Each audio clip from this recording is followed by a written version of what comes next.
हमारे channel Hollywood cinema को subscribe करें और बेल आइकन दबाएं नए वीडियो की नोटिफिकेशन पाने के लिए। दोस्तों नमस्कार, आज मैं बात करने वाला हूं एक बंगाली वेब सीरीज के बारे में जिसके पार्ट 1 का वीडियो मैंने पहले ही चैनल पर अपलोड कर दिया है। अगर आपने पार्ट 1 का वीडियो अभी तक नहीं देखा है तो उसका लिंक आपको डिस्क्रिप्शन बॉक्स में मिल जाएगा, उसे जरूर देखें। तो पार्ट 1 में हमने देखा कि 4 दोस्त जब रात में अपनी कार से लॉन्ग ड्राइव पर निकलते हैं और एक सुनसान जंगल से गुजरते हैं तो उनका सामना एक प्रेतनी से होता है। बाद में वो प्रेतनी उन्हीं ग्रुप की एक लड़की राका को अपने बस में कर लेती है और फिर राका के साथ शुरू होती हैं असाधारण गतिविधियां। लेकिन वो प्रेतनी राका से क्या चाहती है इसको अब हम इस वीडियो में देखेंगे। हम देखते हैं जब राका हॉस्पिटल में होती है तो उससे मिलने नीलेश आता है। राका नीलेश से बोलती है कि वो सौदामिनी से दोबारा मिलना चाहती है क्योंकि कल रात जब वो सो रही थी तो उसके बिस्तर के नीचे कुछ आवाज हुई। जब उसने नीचे झुक कर देखा तो उसके सामने वही ज्योता की आत्मा थी और बेड के नीचे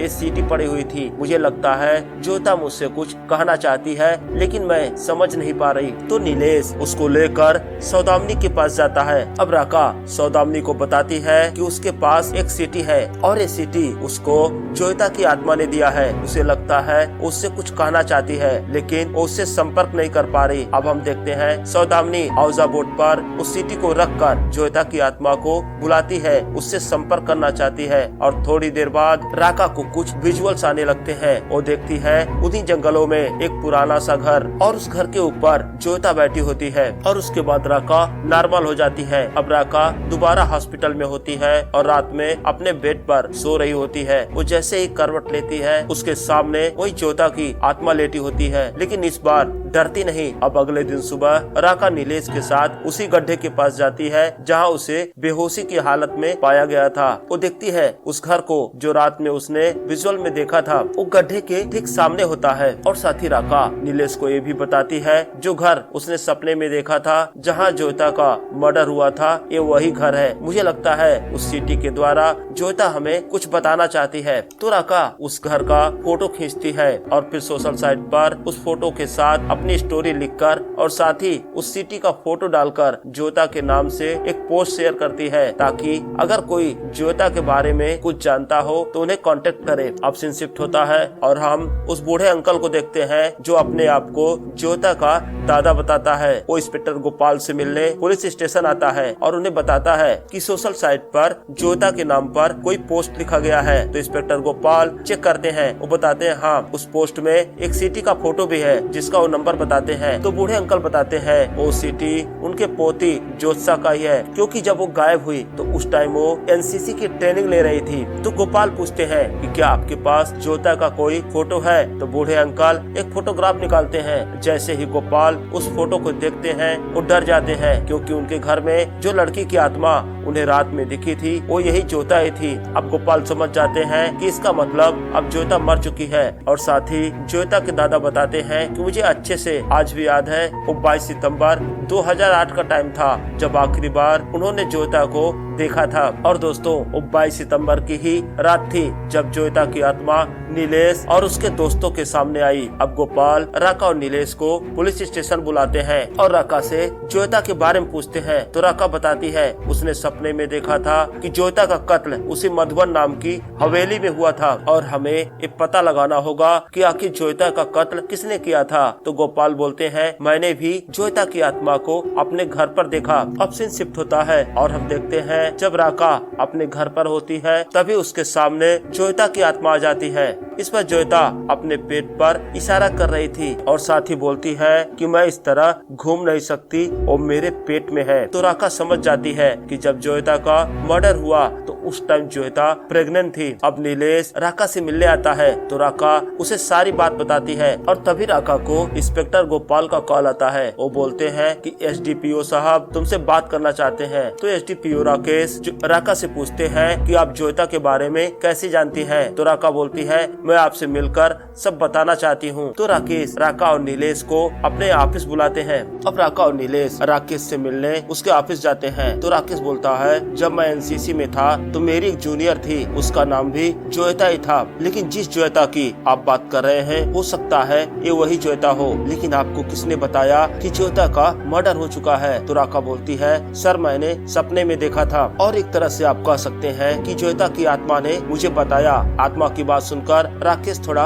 असहज हो जाता है, क्योंकि वो एक पुलिस ऑफिसर था, वो आत्माओं पर विश्वास नहीं करता। तो राका वो सीटी राकेश को दिखाती है। सीटी का नंबर देखकर राकेश बोलता है, ये सीटी जोयता की है जो मेरे साथ एनसीसी कर रही थी। लेकिन वो जोयता तो जिंदा है, वो 2008 में गायब हो गई थी। लेकिन उसके कुछ सालों बाद मुझे उसके लेटर मिले। उसने मुझे 3 लेटर अलग अलग लोकेशन से भेजा था, लेकिन सारे लोकेशन धार्मिक स्थल से जुड़े हुए थे और उसके लेटर्स में भी धार्मिक बातें लिखी थी, जैसे उसका इस संसार से मन उब चुका हो, वो अध्यात्म की तरफ जाना चाहती थी। और उसका आखिरी लेटर मुझे 2019 में मिला था हरिद्वार से। अब वो तीनों कंफ्यूज हो जाते हैं कि अगर जोयता मारी गई तो चिट्ठियां कौन लिख रहा है, और अगर जोयता जिंदा है तो फिर वो किसकी आत्मा है जो अभी राका को परेशान कर रही है। अब राका प्रकाश से पूछती है कि क्या आप जोयता के दोस्तों के बारे में कुछ बता सकते हैं? तो प्रकाश बोलता है, ऐसे तो जोयता मेरी जूनियर थी और इस वजह से वो मुझसे कम बातें किया करती थी। लेकिन एनसीसी के टाइम में उसके 2 दोस्त थे, सोमेन और कुणाल। लेकिन मुझे नहीं पता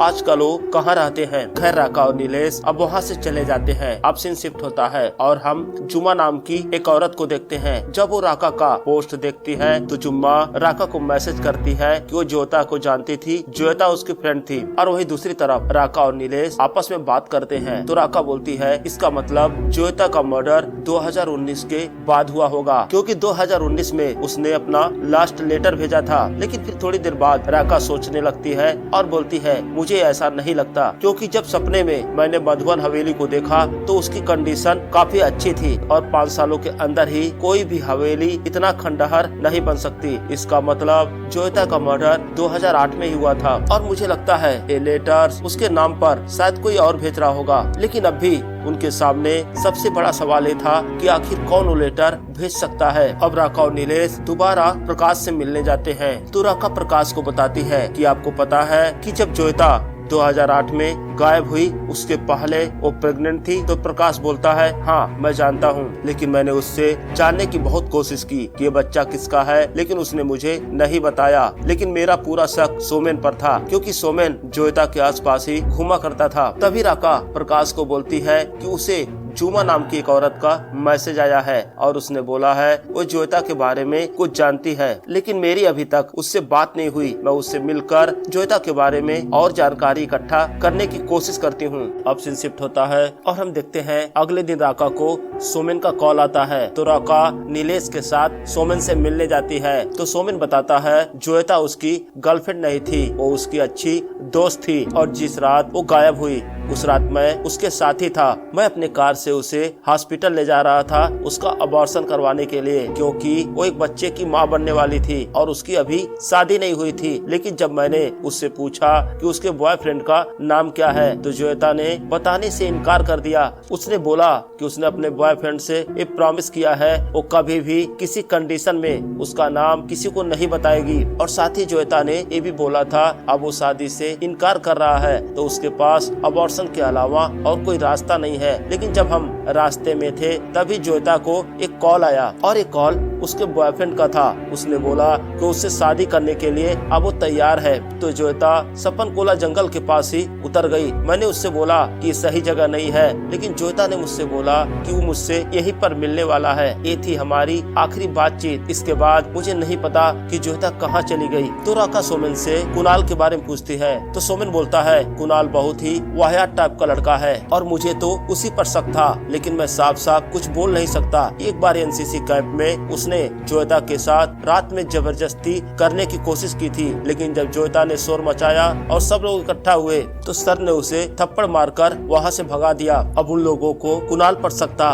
लेकिन सवाल ये था कि जोयता जानती थी कुणाल अच्छा लड़का नहीं है, तो फिर उसके कहने पर सोपानकोला के जंगल में क्यों उतर गई। और नीलेश और राका इन सब बातों को लेकर काफी कंफ्यूज थे। और वही दूसरी तरफ हम इंस्पेक्टर गोपाल को देखते हैं। उससे मिलने जोयता के दादाजी आए थे। तो गोपाल उन्हें बताते हैं कि शायद ज्योता जिंदा है क्योंकि उसने सर को कुछ चिट्ठियाँ लिखी थी। तो ज्योता के बाबा बोलते हैं आखिर उसने चिट्ठियाँ मुझे क्यों नहीं लिखी। अब इसके बाद ज्योता के बाबा ज्योता का कॉन्टेक्ट नंबर इंस्पेक्टर गोपाल को देते हैं और इधर हम देखते हैं नीलेश और राका अब कुणाल से मिलने जाते हैं। तो कुणाल पहले तो उनके साथ बदतमीजी से बातें करता है, लेकिन जब वो बताते हैं उनका कॉन्टेक्ट पुलिस डिपार्टमेंट से है तो फिर कुणाल उनसे नॉर्मल बातें करने लगता है। कुणाल बताता है कि वो तो ज्योता से प्यार करता था और उस रात वो उससे अपने प्यार का इजहार ही करने गया था, लेकिन ज्योता ने गलत समझा और शोर मचा दिया। लेकिन मुझे सच में नहीं पता कि ज्योता कहाँ है। और इधर हम देखते हैं जब राका और नीलेश कुणाल से मिलकर वहाँ से बाहर आते हैं तब एक कार वाला उन पर हमला करता है, लेकिन वो लोग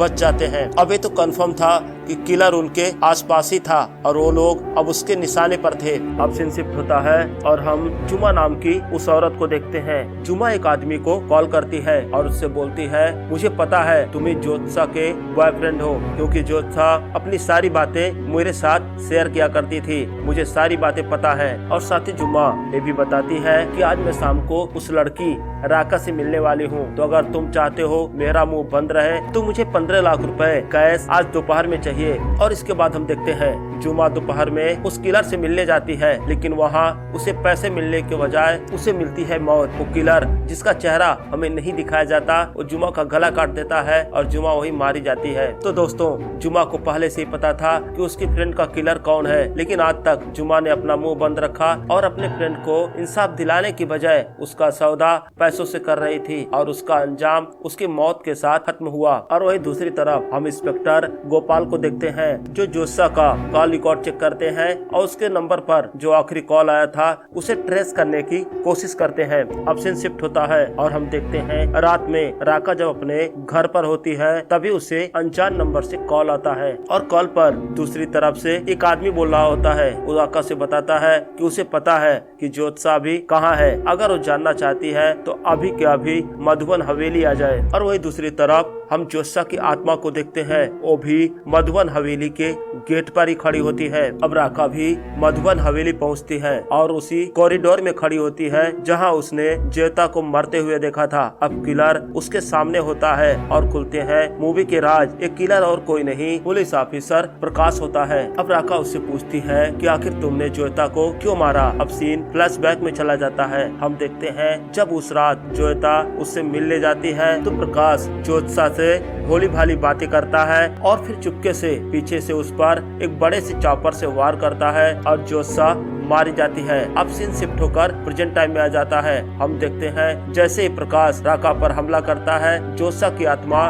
पीछे से आकर उसके हाथ को पकड़ लेती है। जैसे ही प्रकाश पीछे मुड़ता है वो देखता है ज्योता की आत्मा वहाँ खड़ी थी। उसे देखकर वो डर जाता है और घबरा जाता है, वहाँ से भागने की कोशिश करता है, लेकिन उसके पैर में लोहे का सरिया घुसता है और जिसकी वजह से प्रकाश अब घायल हो जाता है। और तभी हम देखते हैं वहाँ पर इंस्पेक्टर गोपाल आ जाता है अपने पूरी टीम के साथ और प्रकाश को अरेस्ट कर लेता है। उसको बोलता है सॉरी सर, आपका प्लान तो फेल हो गया। मुझे पता है आज आपने जुमा का मर्डर किया क्योंकि जुमा आपका राज जानती थी और उसके बदले वो आपसे पैसे मांग रही थी, लेकिन आपको नहीं पता जुमा एक चालाक औरत थी। वो आपके पास आने से पहले कुणाल के पास गई थी। उसने एक लेटर कुणाल को लिख कर दिया था और कुणाल को बताया था कि अगर उसको कुछ हो जाए तो ये लेटर वो ले जाकर सीधा पुलिस वालों को दे दे। और साथ ही मैंने वो नंबर भी ट्रेस कर लिया जिससे आखिरी कॉल ज्योत्सा को की गई थी। उस नंबर का लोकेशन आपके घर के पास ही दिखा रहा था। अब राका देखती है ज्योत्सा की आत्मा उस हवेली से बाहर जाती है तो राका उसका पीछा करती है। बाद में वो हवेली के बगल में बने हुए उसी गड्ढे में चली जाती है। जब पुलिस वाले गड्ढे के अंदर खुदाई करते हैं तो उन्हें वहाँ पर ज्योत्सा के कंकाल मिलते हैं। अब सीन शिफ्ट होता है और हम कुणाल को देखते हैं, वो अपने जिम में होता है। तभी उसे अपने गर्दन पर खून का निशान दिखता है और जब कुणाल पीछे मुड़ता है तो देखता है ज्योत्सा की आत्मा उसके सामने खड़ी होती है। और इसी के साथ यह बेहतरीन सीरीज यहीं पर समाप्त हो जाती है। तो दोस्तों कमेंट सेक्शन में हमें जरूर बताएं आपको ये वीडियो कैसा लगा। अगर आपने अभी तक मेरे चैनल को सब्सक्राइब नहीं किया है तो प्लीज सब्सक्राइब करें। धन्यवाद।